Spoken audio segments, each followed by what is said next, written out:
Hey guys, welcome to our devotion. I want to close it out this week on talking about the heart, and want to talk about what it is to have a satisfied heart. There is nothing more beautiful than that. When somebody has found total satisfaction, can be in the most incredible situations, and still that aroma of satisfaction comes out from their lives. The heart, from the moment you are born, cries out for satisfaction. It's looking for something that will fill it. And in my experience, and the people that I've met, and the people that I see, every human being is in the same dilemma. The problem is we try the stupidest of things to try and fill our hearts. We try things that we look at others and they must work, and we find that it just damages us and messes our lives up. Now, in the book of Ecclesiastes, we have an incredibly wise man. He made many mess-ups, but he was incredibly wise. Solomon was his name, known for his wisdom and his desire to have wisdom. And Solomon takes you in chapter 2 of Ecclesiastes on a journey, his journey, on how to try and find happiness and how to fill his heart. And he said this, he said, I will say to my heart, this is that conversation with his heart thing that we spoke about. He said, I will say to my heart, let me see if I can satisfy you. And so he tried fun, first of all. Nothing wrong with fun. I like to have fun. Who doesn't like to have fun? But he found at the end of the day, that didn't fully satisfy it.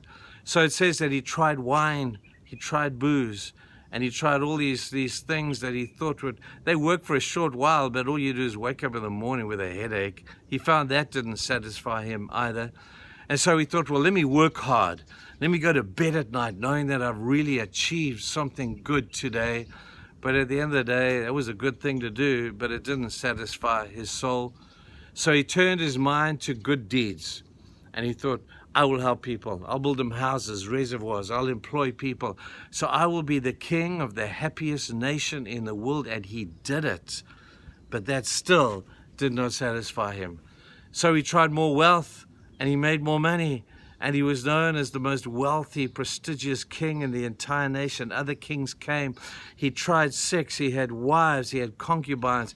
He tried all of that. And there's nothing wrong with those beautiful things, but they just, at the end of the day, no matter how extreme you take them, they will never fully satisfy.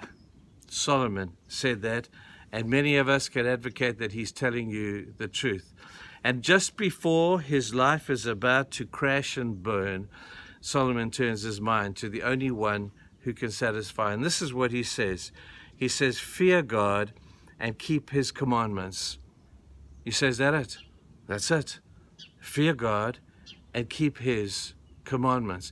Now, there's a fine line between fearing God and loving God. It's doing the same thing, but maybe for a different reason. But when we love God with all of our hearts and we love his commandments, all of a sudden we begin to find the true purpose and the true meaning to life.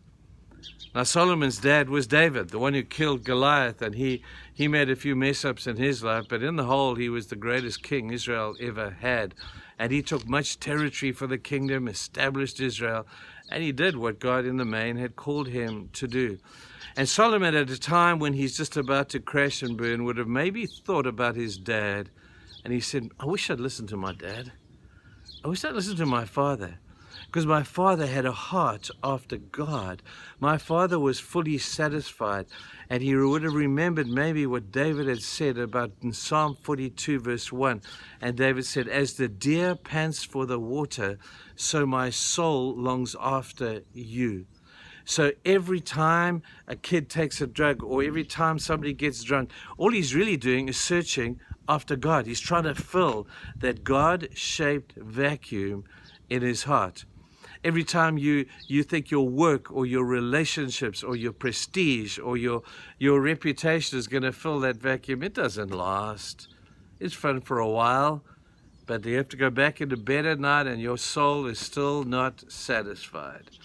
David said, as the deer pants for the water, my soul, actually, at the end of the day, is just longing after God. I hope you find him, man.